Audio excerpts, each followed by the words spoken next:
In the heart of the state-of-the-art, at the dawn of the next stage in entertainment, you found No Proscenium.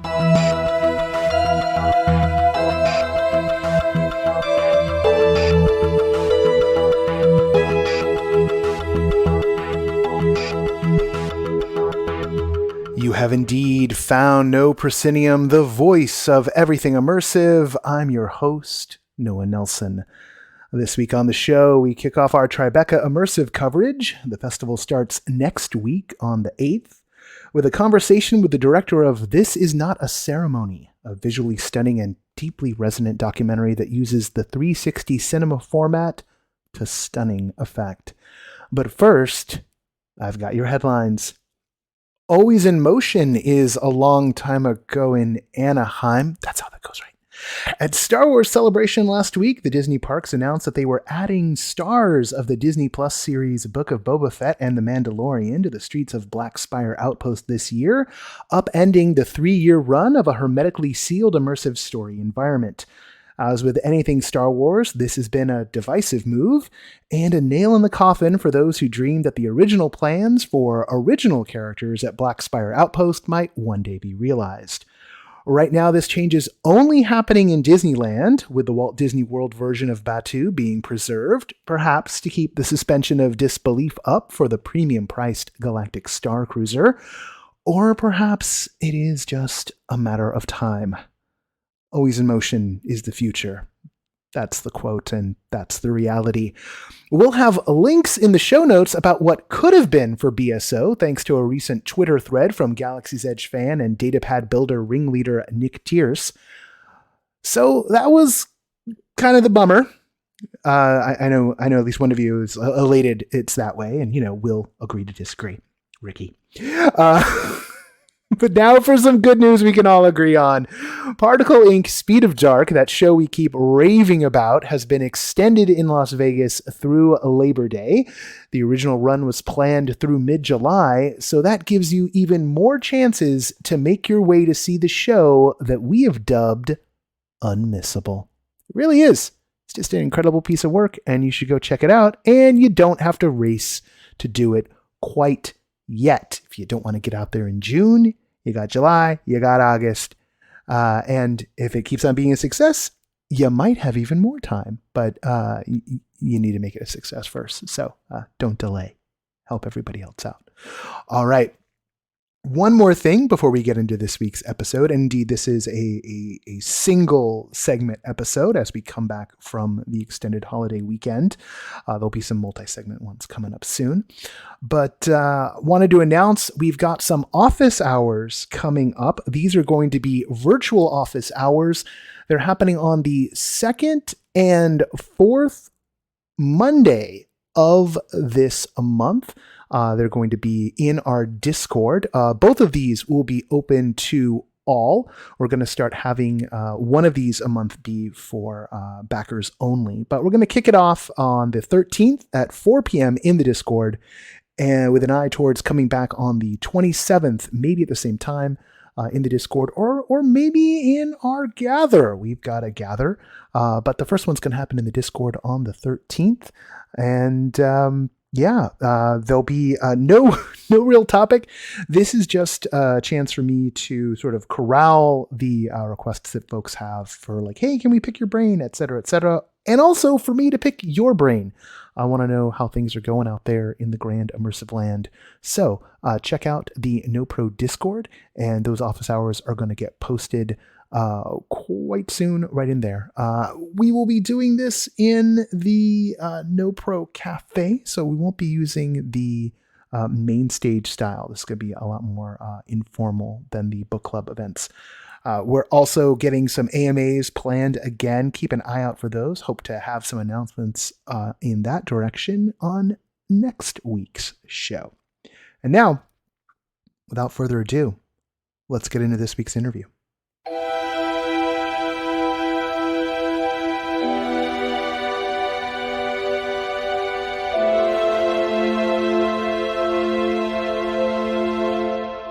The 360 documentary This Is Not a Ceremony had its debut this year at the Sundance Film Festival. It is currently making the festival circuit and will be playing as part of Tribeca Immersive. This is a visually spectacular and very moving doc, and we are honored to have the filmmaker with us today. That is Ahnahktsipiitaa, also known as Colin Van Loon. Colin, thank you so much for joining us on the show. Okay, hello. Yeah, pleasure to be here. Yeah. This Is Not a Ceremony focuses on the stories of two men, Adam North Pagan and Brian Sinclair, both of whom, to put it far too mildly, were failed monstrously by government institutions in Canada. I'll leave the details to you or to those who see the story. How long have these two particular stories been with you? That's an interesting question.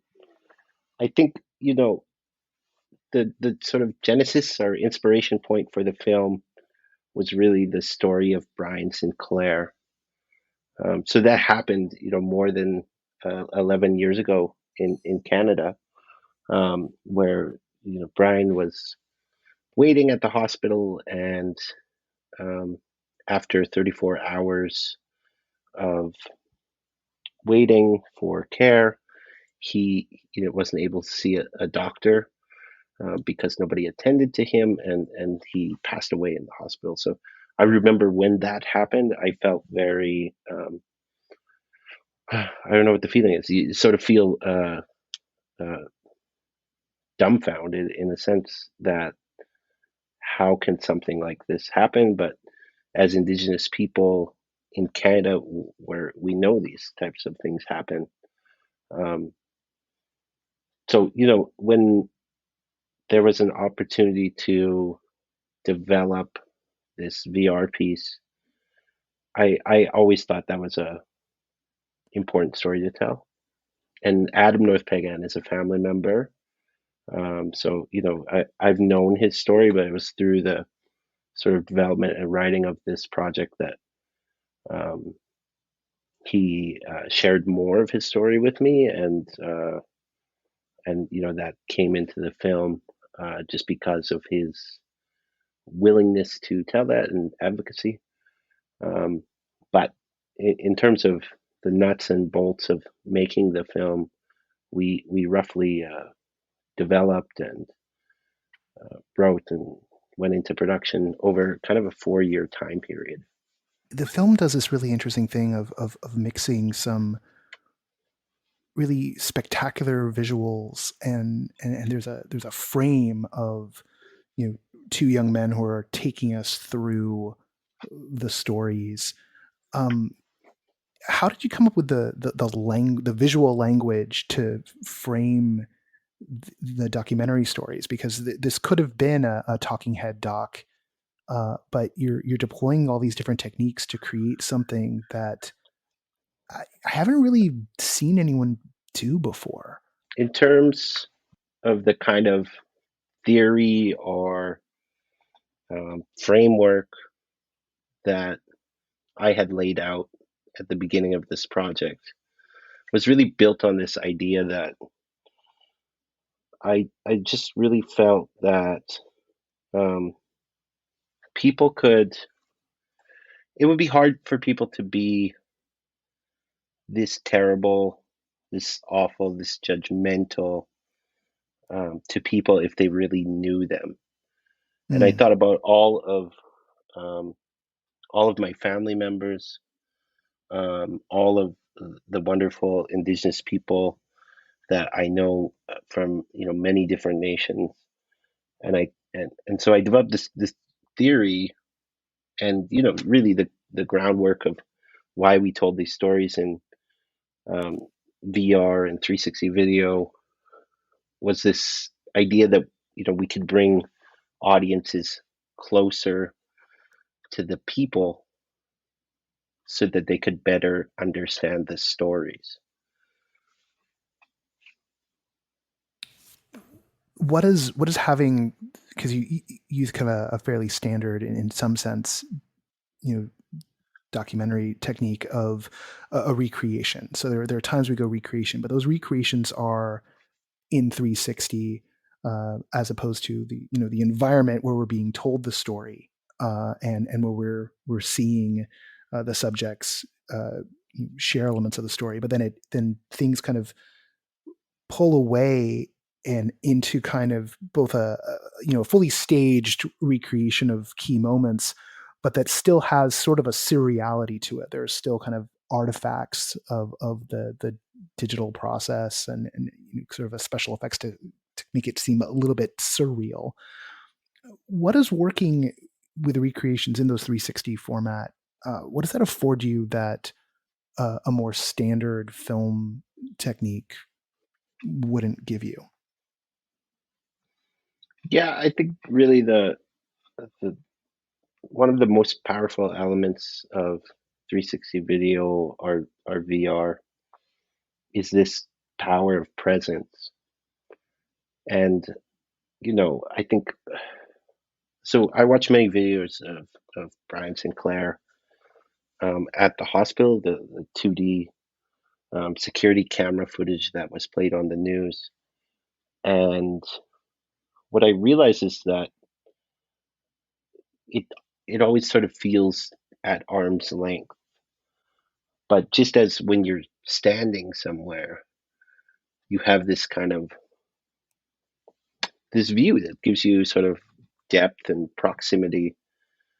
I thought that was really powerful, Mm. and in order to tell his story, I thought, this is such a great opportunity for people to understand how close the medical staff was, how close he was to the front desk, how close he was to care, and yet he didn't receive it. So hearing that this man is in the hospital or seeing these security tapes, it just it's easy to it's easy to kind of summarize it or to put off the fact that like this man was literally 2 feet away from a doctor for 34 hours. He would have needed a treatment that would have taken approximately half an hour, and that would have saved his life. But unfortunately, he didn't receive that care. He got an infection, and he passed away. 2 feet from the people that were supposed to save him. When you see things in situ, the sheer horror of it, like the way that we these institutions have been built and they've been funded and staffed, and they're ostensibly to care for all of us, and yet they've been built and staffed and funded in such a way that people can be invisible, that people and it seems impossible when you're seeing it in space that someone could miss that going on. It's like looking into the eye of badness. It just seems so unreal, and yet there it is. This Yeah, happens. how This can stuff this keeps happen, happening. right? Yeah, Yeah, like yeah. I missed a little bit of the first part of what you said, but I think I understand the point, and that is really the case in both cases. Like the distance, it's just how could anybody think this was a good idea? I you know With Adam's story, he's taken out of a abusive home, and he's walked a few feet to the son's house, and put into another abusive scenario, or something that's potentially more abusive. And there was a social worker, and there were people whose job it was to care for children, and they thought that this was a good idea, that this was acceptable. That moment when you see the young actor playing Adam come out of the one home, and he makes his way to the car, and then the worker keeps on going on, like it's such a gut punch, and it's all the worse knowing that you're hearing Adam himself tell you. You're sort of watching his memory, and to just know that this is not this is surely not an isolated story, and that we've allowed this kind of thing to continue for forever is, I don't know. I'm down here in the States right now, and we're watching, the U.S. kind of fall apart, and maybe deservedly so. And to watch this piece in the context of of what's happening in the States right now, of knowing how, the States and Canada are linked, and how the treatment of both of these governments of First Nations people has been abhorrent, and that it's these tiny is the wrong word, but it's in these details, it's in these individual stories, and it all adds up, and each individual story is monstrous enough in of itself to think that any one of these stories could be allowed to play out, let alone at scale. It just, I wish I could say it seems impossible, but it's very, very possible. I know the hope is, Sorry. I mean, really the hope with the kind of witnessing thing is that, I mean, I am sometimes an optimist and sometimes I'm a pessimist, but I think, in some way, optimistically hope that people will take this responsibility as a witness, very seriously and diligently. They will take this information that they have seen and heard, and put it forward to their friends and neighbors and colleagues in the hope that there's some learning there. I've seen an interview where you talked about, sort of the danger of VR and the sort of empathy VR theory or vibe.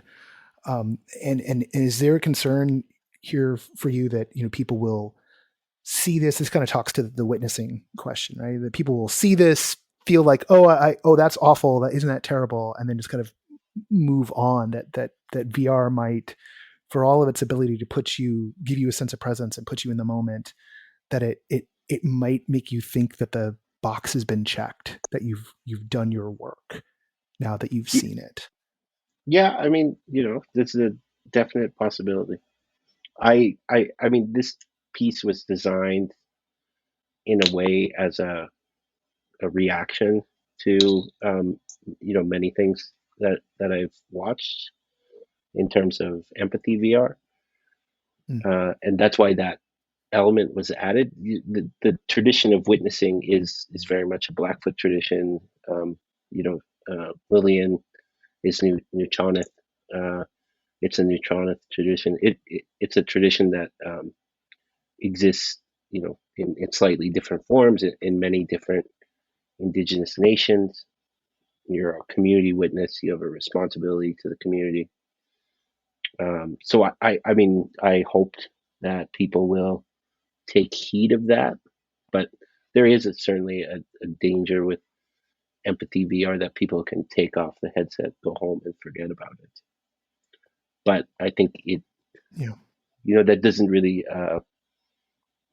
that's a possibility with any type of media, but that doesn't mean that maybe it's not worth trying or finding new ways to innovate the form. Yeah. I mean, if you hit the nail on the head with the fact that, like, a traditional, like a flat dock, people can do the same thing. And so one of the things about any sort of mass media is you're kind of playing the numbers, and you're hoping that you get at least a few people for whom it resonates more than just oh, I've seen it and I'm done, but that there's actually some change that takes place in terms of how people's, not only their perspectives, but then that they actually are moved to action to address, the root causes of what they're seeing in front of them. Yeah, and some One of things the in the past have been very successful at that. So I'm not jaded Yeah, enough to say we can't do it. you make an interesting choice artistically. The viewers, like, in the center of a fire. um and I'm wondering if you could talk to me about that, because I thought that was this, like, really fascinating. 360 video, you got to be anchored to something. Back in the old days at the beginning, it would just be like you'd look down, you'd see like the logo of whatever app you were using. Yeah, yeah. And here, like, I there's a bit of the implication that we're burning. There's a little bit of implication that we've been pulled here by the fire. Like, talk to me That about that choice. I'm fascinated by I it. would love to take credit for that choice. But it's really a happy accident in a sort of way. Um, just based on Blackfoot architecture, because most of the viewer might not realize until the end, but the space is modeled after a Blackfoot arbor. It's actually modeled after the arbor in Piikani First Nation, or Brockett, Alberta, where my family is from. I'm from, and just based on Blackfoot architecture, where the fire should be is in the center. So we had to put the fire there, and in the act of doing, uh, you know, I realized, and our team realized that the metaphorical uh, nature of putting somebody over top of the fire. Yeah, it aligns. It aligns very well. Like, there's something about, I don't know. I don't want to give anyone any interpretations one way or another, but it's a striking moment, and it also becomes the filter through which the rest of the action is viewed. And I don't know, it almost like speaks beyond words. So I mean, kudos always on the happy our sort of accident.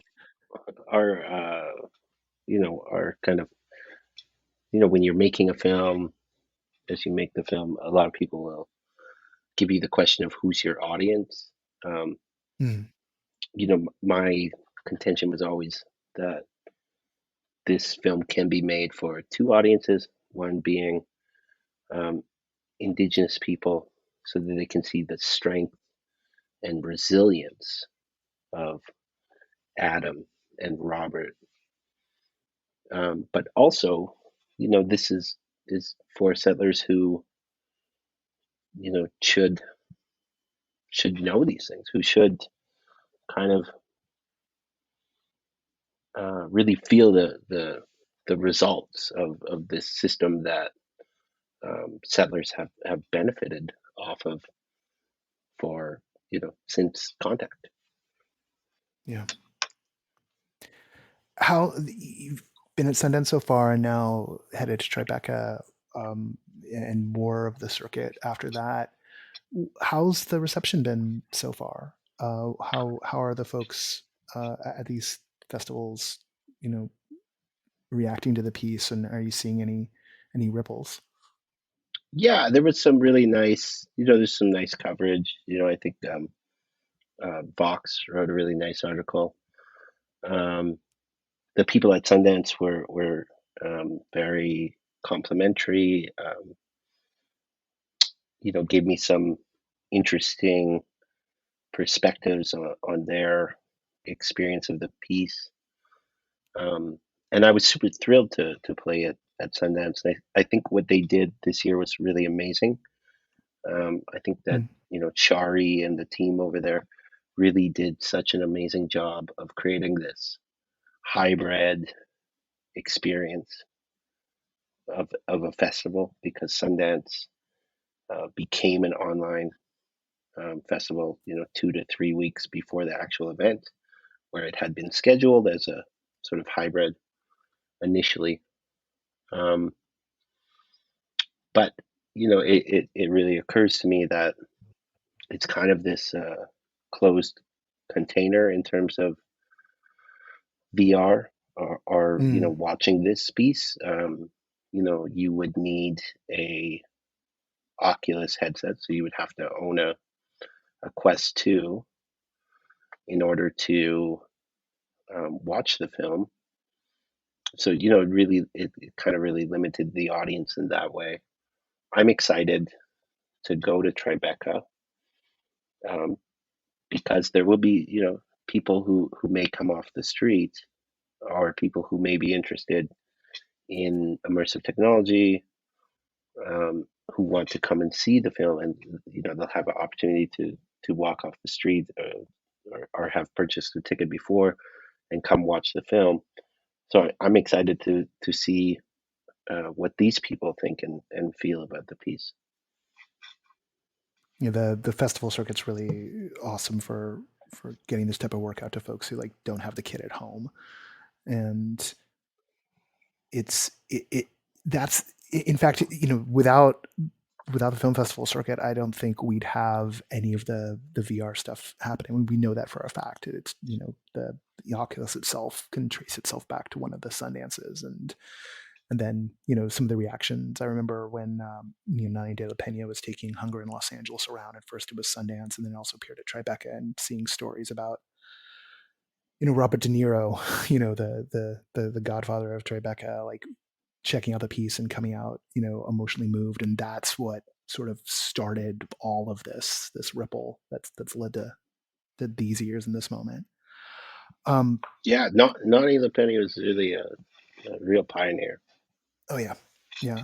Um, so what's you've got? You're at Tribeca. There's going to be some more festival runs, and then ultimately, this will, for those who are privileged enough to have a Quest 2, this is going to come home to those folks at some point.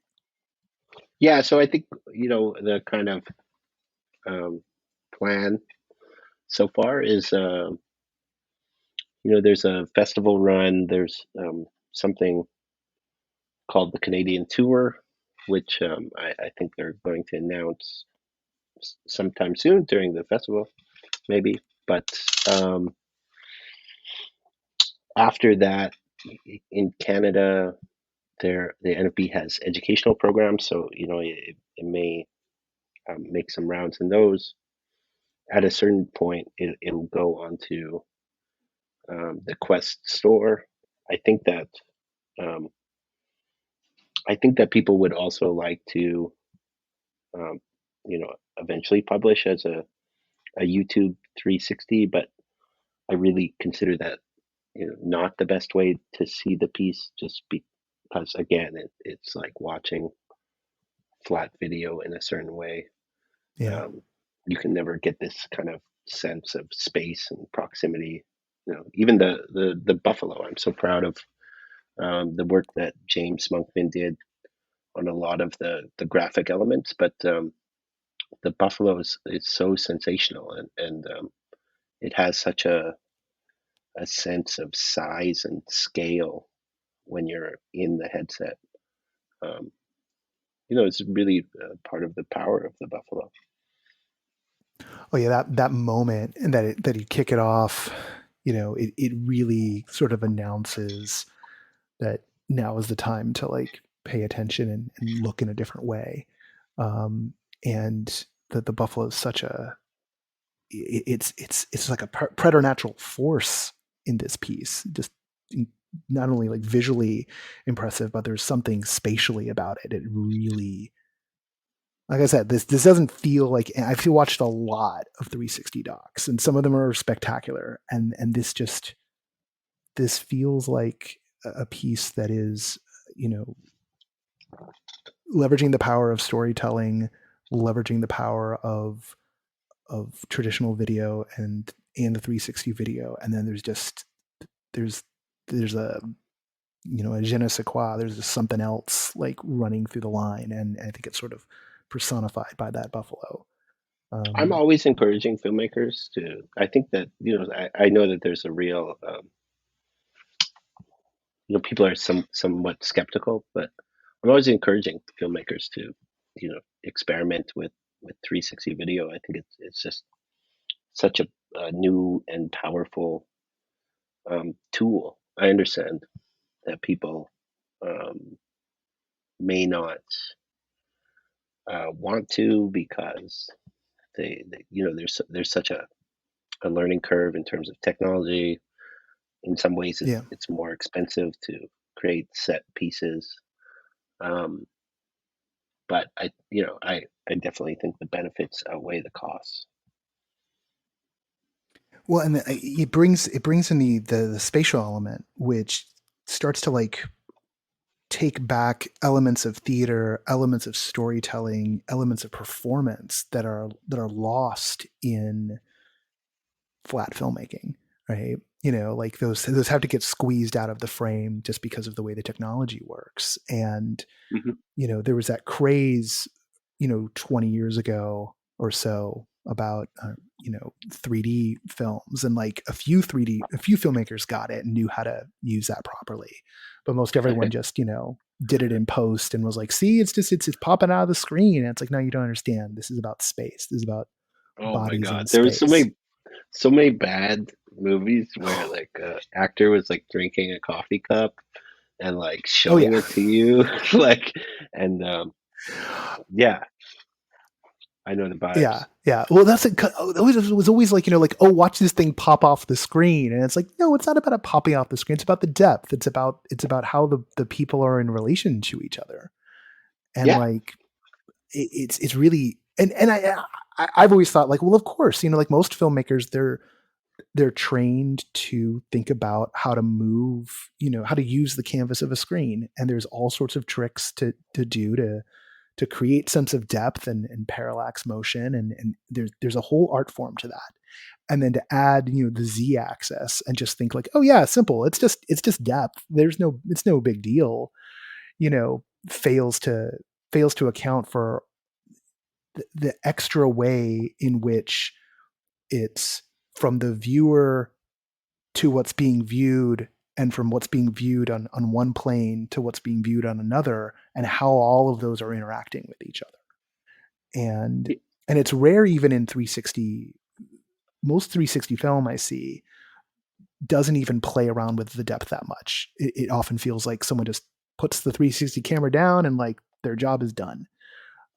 And so when I'm seeing 360 film that manages to treat the space as a volume, to think about how to tell the story in space, it really starts to show off what what the what the power of the medium is, because we, despite the internet having sort of flattened our lives in so many ways, we do live in space. We do relate to each other in space. And the full weight of a moment like the footage with Brian is only understandable if you're viewing it in space. yeah, And totally. so I mean, what you said about theater really rings a bell. I was watching a lot of really early 360 pieces. I mean, you see it a lot in dance dance films.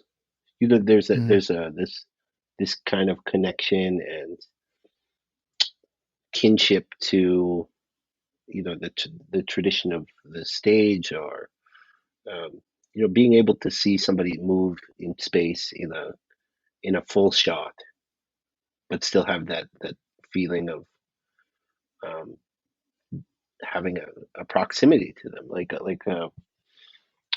I mean, maybe usually, right, a filmmaker in 2D will show somebody in a full to establish, and then cut into a tighter shot so that we can yeah, kind of realize something about the character, see their face better, whatever. Um, but I think that's the beautiful thing. We can do that in one shot in 360, um, and instead of moving the camera, you can move your cast. yeah. Well, and that moving of the cast creates new dynamics of meaning, right? You know, like Yep. how close are two people, which directions are they moving? If you've got multiple people, you know, like the placement of everyone, and you start to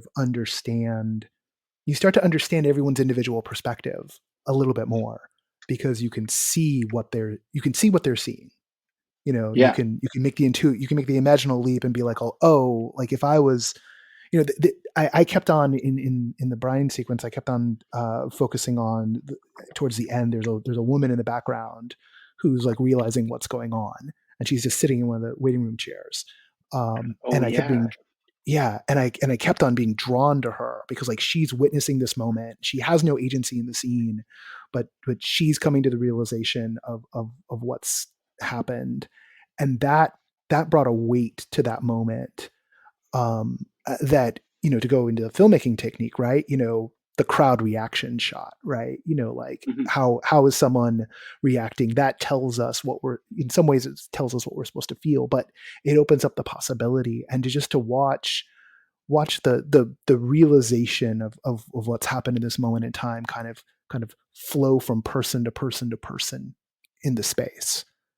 That's something that, a traditional film, you'd be cutting, and sort of didactically telling us, but here it's for us to discover.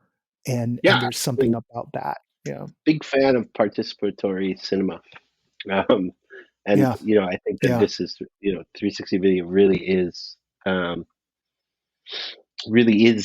the audience has agency in a way that they have never had before. So I think, there's something to be said about that.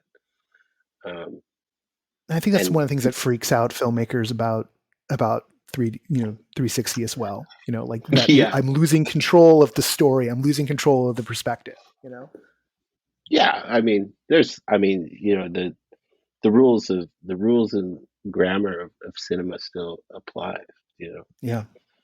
Sound, people are really sharp in the sense that people gravitate to this idea right away. You have this great opportunity with spatial audio to get people to look in a place. But if we're shooting to go back to 2D video, if we're shooting a wide, where do people look? They look at movement. They look at very bright colors, like red is a very bright color. There's all of these rules that we would apply in the edit of a traditional film, and I think many of these still apply in 360 video or VR.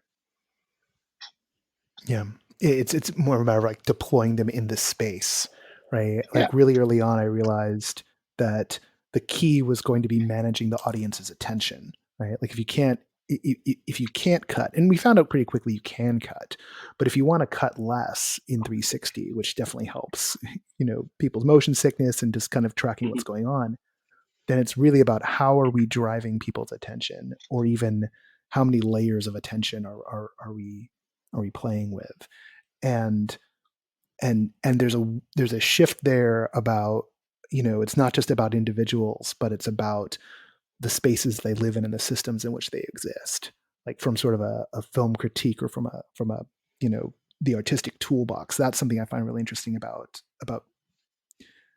and theater's been doing film this forever, as you mentioned. Theater has been doing this well for a long time. Yeah. Well, Colin, I know you've got the festival coming up and everything, so I don't want to steal too much more of your time, but thank you so much for I'm actually producing a documentary today, actually. So I'm just a little ways away. Yeah. All right, I'll let you get back to work. But thank you so much. And for those who have access at Tribeca, go check out This Is Not a Ceremony. And if you don't, keep an eye on the festival circuit. And I encourage everyone to take your first opportunity to check this out. Thanks.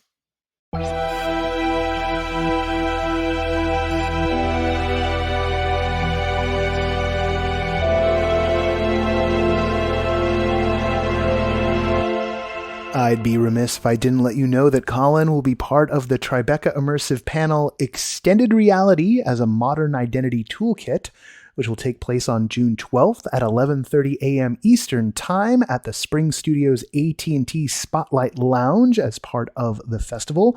This is an in-person event, so that one goes out to the Tribeca Immersive attendees and is part of a greater lineup of talks at the festival, which cover immersive, including appearances by Nani de la Peña and the team behind Darkfield and more.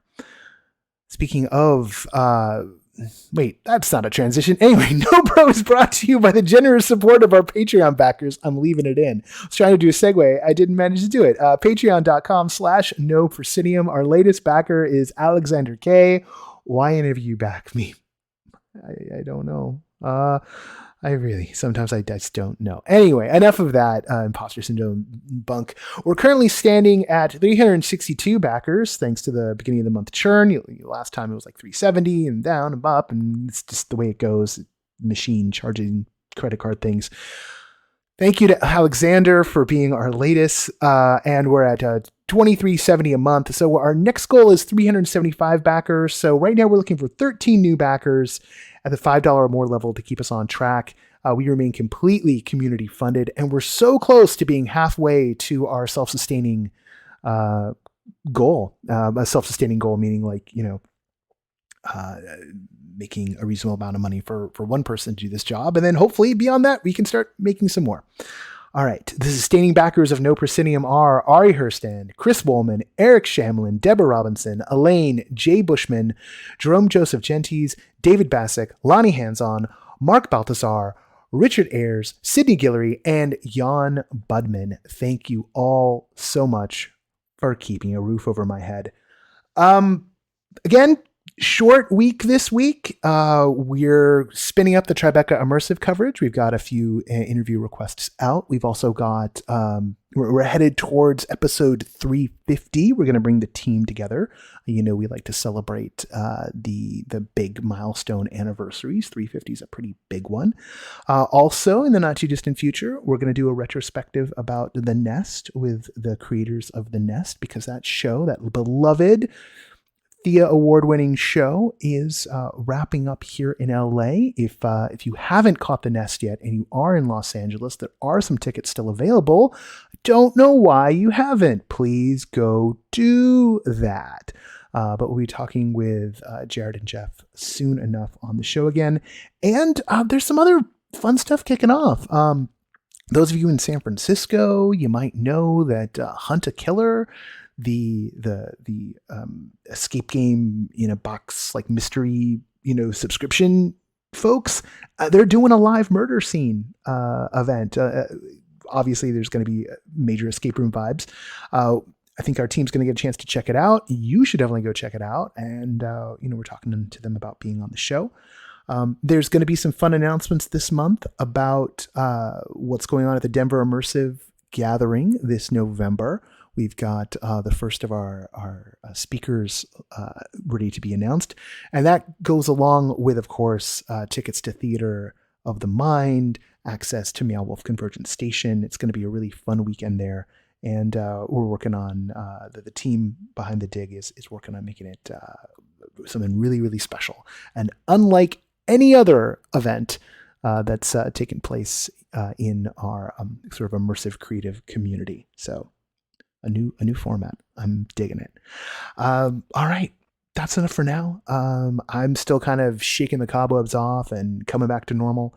I was very grateful to have the bye week last week, since it's just been May was a lot rougher than I thought it was going to be.